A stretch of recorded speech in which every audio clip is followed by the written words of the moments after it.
And thank you for tuning in. Liverpool Football Club played at Anfield in the Premier League today and took on Sheffield United, with the Reds taking a 2-1 win. And what an important key win.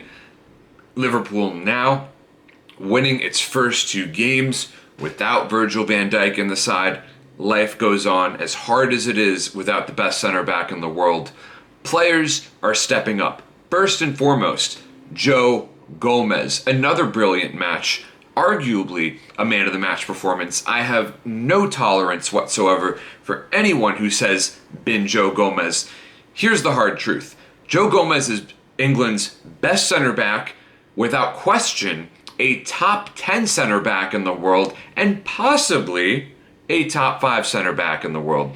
He covered for Fabinho's mistakes at times. Of course, Fabinho got all the plaudits for his performance against Ajax midweek, and he played fairly well too. But Gomez was absolutely brilliant, and Fabinho's penalty that was called against him in the first half was absolutely criminal.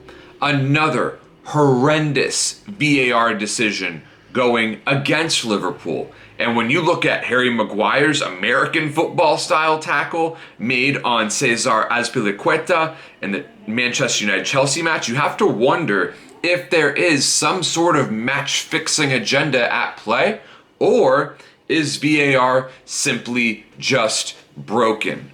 VAR continues to hurt Liverpool throughout the season, but thankfully the mentality monsters endured and overcame another horrendous decision.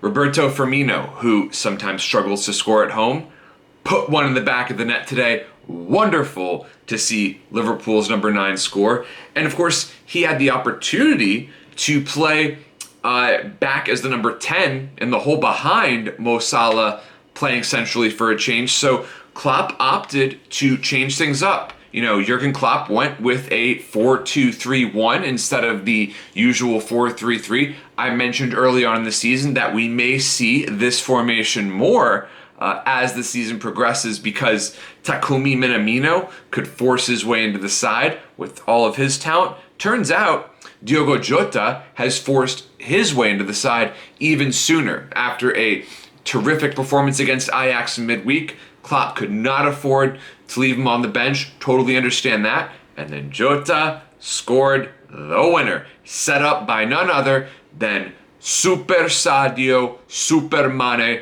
my man of the match. But wow, Jota is such a competent player. Think about this. How competent do you have to be as a footballer to believe that you can compete day in and day out, match after match, for starting places with one of the best front threes in the history of world football? Sadio Mane, Mo Salah, and Bobby Firmino have won the lot at Liverpool, and they are practically irreplaceable. How confident do you have to be to believe that you can take one of their spots? Well, it turns out, at least for this match, Jota did not take one of their spots, but he proved that he is on their level, at least for the time being. We'll see how he keeps it up, but no question about it, Diogo Jota clearly looks like Jurgen Klopp's type of Liverpool mentality monster. Mo Salah had a wonderful goal called off due to offside. He had a shout by some fans as well for a man of the match performance, but all in all, just a wonderful performance by the front three. Jordan Henderson, his confidence, is just contagious for the rest of the side. The way he just commands respect, commands attention, control, wins the ball, plays great passes, had a great long ball in this match to help set up a goal.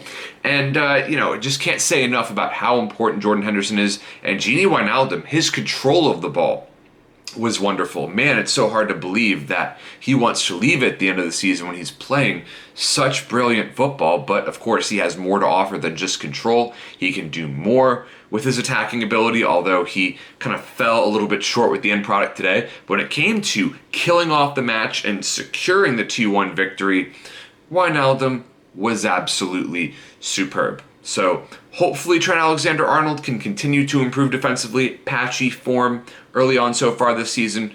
solid performance from Andy Robertson, and such a joy to see Alisson Becker back and fit way ahead of schedule. So Liverpool now will play in the Champions League in midweek before being back in Premier League action against West Ham United.